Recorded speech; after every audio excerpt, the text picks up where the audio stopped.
Getting a stock option grant can feel absolutely incredible, right? It's like you've been handed a lottery ticket for your company's future success. But what if I told you there's a little-known IRS rule that could turn that winning ticket into a huge, unexpected tax problem? Yep, that's right. Hiding in plain sight in the U.S. tax code is a rule that trips up so many people, and they usually only find out about it after the fact. It's a rule that specifically targets one kind of stock option, and if you're not ready for it, well, let's just say tax season could get very interesting. So let's break this thing down. Okay, so to really get a handle on this tax trap, we first have to talk about the two main flavors of stock options: incentive stock options, which we call ISOs, and non-qualified stock options, or NSOs.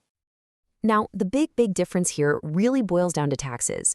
You see, ISOs are special. They're only for employees, and they come with this amazing perk. You usually don't pay any ordinary income tax when you exercise them. NSOs, on the other hand, the moment you exercise those, you're taxed on the profit as regular income. It's this super favorable tax treatment for ISOs that makes the IRS pay very close attention. And that's really the whole point. The name itself gives it away. They're an incentive. They're a powerful way for companies to reward employees with a pretty significant tax advantage, hoping you'll stick around for the long haul and think like an owner. So because ISOs get this special tax break, the IRS decided to put some guardrails on them. And this brings us to the rule at the very heart of this explainer, the one that catches so many people completely off guard. This is the number, $100,000. But what does this number actually mean? It's not the total value of your stock options, and it's not what you sell them for later. It's something much more specific. Okay, let's zoom in on the two most important phrases here: become exercisable and based on the strike price. This rule is all about how many of your options vest for the first time in a single calendar year. And crucially, the value is calculated using your original strike price, the price you were granted the options at, not the company's much higher current fair market value. So the million-dollar question is, what happens if your vesting schedule pushes you over that $100,000 line in 1 year? The good news is you don't lose your options, but some of them go through a bit of an identity crisis, and that can have a big impact on your wallet. And there it is. That's the catch. Any options that vest above that $100,000 limit are automatically instantly converted into NSOs. Just like that. They lose their amazing no-tax-at-exercise superpower and are treated just like any other NSO, meaning they're subject to ordinary income tax the moment you buy them. Let's make this crystal clear. Say $140,000 worth of your ISOs vest this year. The first $100,000, that portion's totally fine. It stays as ISOs with all the tax benefits. But that extra $40,000, poof, it's now treated as NSOs. So if you decide to exercise all of them, you're suddenly going to be looking at an income tax bill on that $40,000 chunk that you probably weren't expecting. Now, you might be thinking, this sounds like a problem for CEOs with massive grants.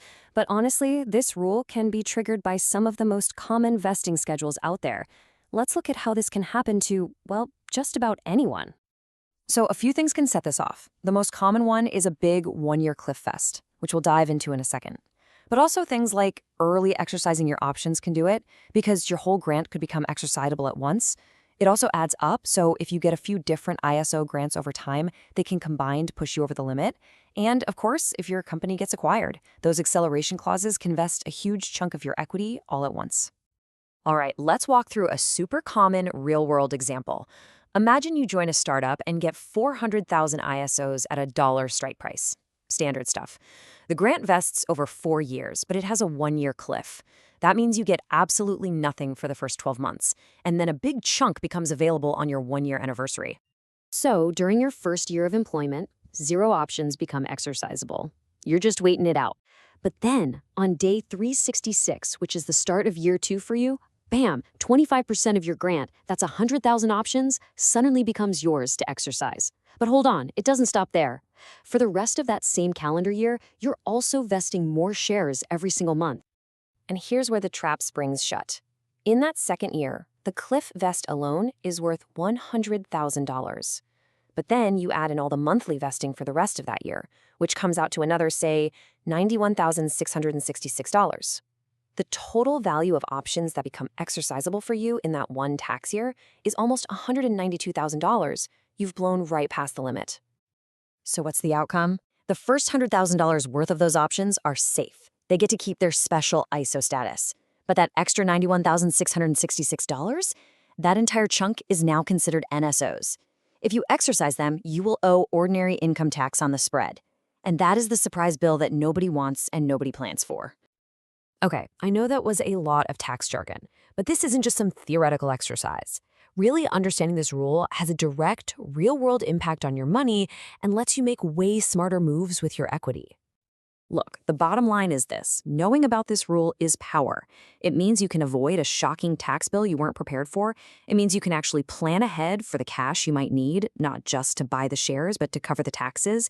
And it means you can have intelligent, informed conversations with your company or a financial advisor. You stop being a passenger and start being the driver of your own financial future.